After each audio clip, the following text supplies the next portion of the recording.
UP के deputy CM Keshav Prasad Maurya ने सहारनपुर पहुंचने पर खुले मंच से दावा किया कि 2027 में नहीं बल्कि 2029 तक भी सत्ता में बनी रहेगी और आगामी चुनावों में जनता के आशीर्वाद व कार्यकर्ताओं के परिश्रम से एक बार फिर बड़ी और ऐतिहासिक विजय हासिल करेगी। उन्होंने कांग्रेस और समाजवादी पार्टी को आड़े हाथों लेते हुए कहा कि कांग्रेस का राजनीतिक भविष्य समाप्त हो चुका है और सपा अपराध की राजनीति का प्रतीक बन चुकी है। केशव प्रसाद मौर्य ने समाजवादी पार्टी पर तीखा हमला बोलते हुए कहा कि सपा ने अपने शासनकाल में गाजियाबाद से गाजीपुर तक अपराध का साम्राज्य खड़ा कर दिया था। उन्होंने कहा कि जहां सपा होती है वहां अपराध अपने आप पहुंच जाता है।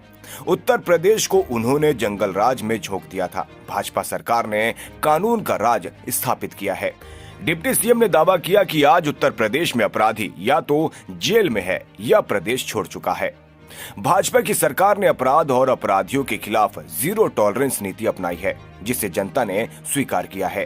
2027 में तीसरी बार प्रचंड बहुमत से अर्थात 2017 से भी अधिक बड़ी विजय जनता के आशीर्वाद से, कार्यकर्ताओं के परिश्रम से प्राप्त करके हम उत्तर प्रदेश में सरकार बनाएंगे। और समाजवादी पार्टी जो गुंडागर्दी करती है, जो अपराध करती है, जो माफियाओं का संरक्षण करती है, उसका सुपड़ा सहारनपुर सहित सहारनपुर से सोनभद्र तक, गाजियाबाद से गाजीपुर तक साफ हो जाएगा।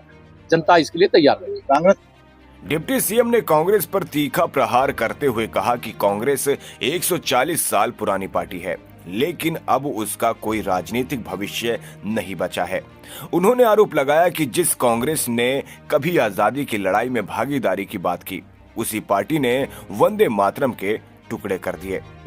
मौर्य ने कहा कि कांग्रेस की राजनीति आज देश को तोड़ने वाली सोच तक सिमट गई है। उनका कहना था कि कांग्रेस अब केवल झूठ और भ्रम फैलाने की राजनीति कर रही है। केशव प्रसाद मौर्य ने कहा कि कांग्रेस और उसके सहयोगियों ने लोकसभा चुनाव 2024 में ये झूठ फैलाया कि नरेंद्र मोदी सरकार संविधान खत्म कर देगी और भाजपा आरक्षण समाप्त कर देगी, लेकिन जनता ने इन झूठों को नकारते हुए तीसरी बार नरेंद्र मोदी को प्रधानमंत्री बना दिया। अब चौथी बार भी मोदी प्रधानमंत्री बनेंगे। देखिए, कांग्रेस 140 साल की बूढ़ी हो गई और 140 साल पुरानी जो पार्टी है, जिस पार्टी ने देश की आजादी की लड़ाई लड़ी थी और उसने वंदे मातरम के टुकड़े कर दिए। वंदे मातरम के टुकड़े के बाद देश के टुकड़े हो गए। कांग्रेस का कोई राजनीतिक भविष्य नहीं बचा है। कांग्रेस मुद्दा विहीन पार्टी।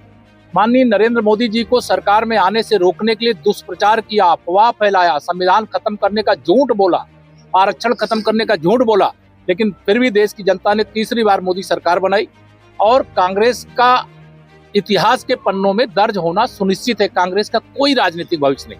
गठबंधन ने इस बार ये भी कहा है कि अगर जरूरत पड़ी तो सभी छोटी पार्टियों को अपने साथ लेंगे। हो सकता है मायावती हुई तो उन्हें भी अपने साथ लेंगे। जिनको लेना है उनको ले लें। हम भारतीय जनता पार्टी और एनडीए जिस तरह से लड़ रहा है, वह और बड़ी विजय जब 2029 आएगा तो आप देखिए, प्रचंडतम से प्रचंडतम बहुमत माननीय नरेंद्र मोदी जी को चौथी बार प्रधानमंत्री बनाने के लिए मिलेगा।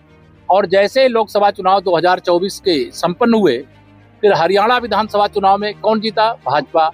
महाराष्ट्र विधानसभा में कौन जीता? भाजपा। दिल्ली विधानसभा में कौन जीता? भाजपा। और बिहार में अभी जो ऐतिहासिक विजय हुई वो भाजपा गठबंधन की हुई। इसलिए कांग्रेस हो, आरजेडी हो, सपा हो, टीएमसी हो, अभी पश्चिम बंगाल में भी कमल खिलेगा।